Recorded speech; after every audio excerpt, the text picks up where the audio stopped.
是吴博伟，然后今年就是应届要毕业于台湾大学生命科学系，那就是今年考上的研究所的校主要有台湾大学医学院的生物化学暨分子生物学研究所的硕士班，然后还有就是阳明大学神经科学研究所的榜首。那像清大跟交大，清大考了2间所，然后交大考1间所，也都是榜上有名这样。那主要为什么要考这些研究所呢？就是一开始就是我是想说，因为可以大学只是算是一个门槛而已。那这个门槛的话，就是只是在我们了解所有的专业科目之前，它也算是一个衔接点。那在大学时期，我修的课很多，我觉得是比较一些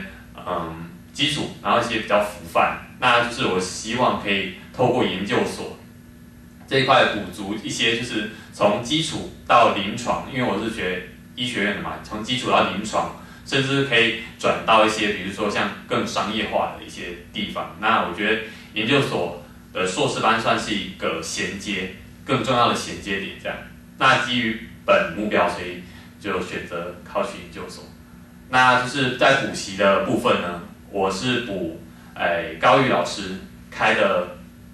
生化的题库班。那正科方面，因为那时候就是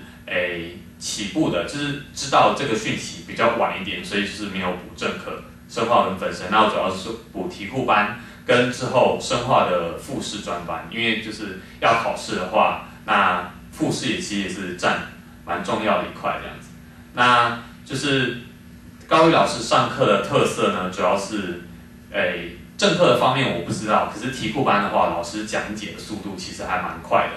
那老师就是其实会不厌其烦的讲解，可是很快，然后基本上你要对正课的课本内容你要有一定的熟悉程度，你才能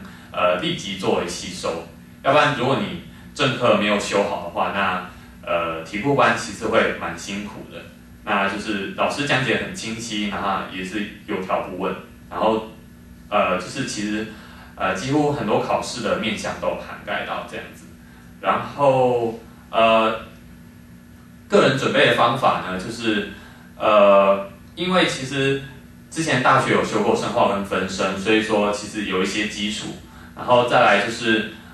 因为没有赶上老师的正科班，那我就是其实有买老师的4本教材，那我有自己在看。然后这边比较重要一点是说，我觉得最后像我本人是考前大概1个月的时候，我会全部回归于课本。当然不是说题目不用做，可是就是我觉得课本是一个比较完整的、比较有系统的一个工具。那我到最后都是在啃课本，就是可以到最后可以跟老师一样，就是几乎可以倒背如流这样。那题目的话，我认为就是你可以衔接到考试。那可是如果你要去抓的话，题目会比较片段。那就是建议同学最后还是要回归课本这样子。然后当然就是规律的生活作息还是很重要。然后尽量配合就是考试，可能早上考什么那一科，你就你在平常准备的时候，你早上就是读那一科，那下午考哪一科就下午读那一科。然后按照时辰读就好了，那就是尽力，因为其实很多事情都是就是其实你要达到90分的话，那你一定要有100分或甚至110分的努力，你才有可能达到这些。像是我当初照进度走的话，其实还是有落掉一些部分，那就是因为要求自己比较高，那所以落掉之后还是不会偏离太多，就是不会太离谱。然后最后当然也是口试的时候，多努力一点，就是可能口试完之后还是会找教授，大概询问一下他们的研究的目标啊，或者说提问一些问题，我觉得这都是有帮助的，因为让教授能看到你真的积极向学的一个热忱跟动机的话，他们在评分的话，可能也会比较吃香这样。那约莫是以上这几点，然后可以供学弟妹参考，那也预祝学弟妹可以往自己的理想目标迈进，然后金榜题名，谢谢。